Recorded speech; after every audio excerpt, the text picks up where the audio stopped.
ماہ شعبان المعظم کا ایک خاص وظیفہ میں عرض کرنے لگا ہوں، انشاءاللہ الکریم اللہ پاک نے چاہا تو رزق میں برکت رہے گی، آپ کے جائز کاروبار میں برکت رہے گی، خوشحالی رہے گی الحمدللہ۔ ماہ شعبان المعظم ہے، ابھی کچھ دن باقی ہیں، تو ماہ شعبان المعظم میں آپ نے اس وظیفے کو پڑھنا ہے، اور یہ نماز فجر کے بعد آپ نے پڑھنا ہے۔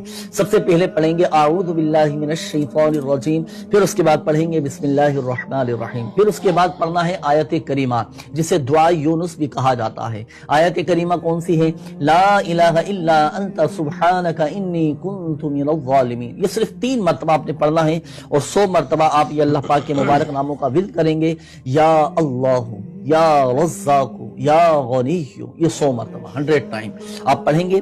اور پھر آخر میں اچھا اس وظیفے کے اول اور آخر ایک بار 3 بار درود پاک پڑھ لیں، پڑھ کر اب گڑ گڑا کر اللہ پاک کی بارگاہ میں دعا کریں، انشاءاللہ الکریم اللہ پاک نے چاہا تو رزق میں، جائز کاروبار میں برکت رہے گی، اور الحمدللہ عز و جل قرضہ بھی اتر جائے گا۔ تو تا حصول مراد، بلکہ پورے اس ماہ میں آپ نے نماز فجر کے بعد اس وظیفے کو پڑھنا ہے۔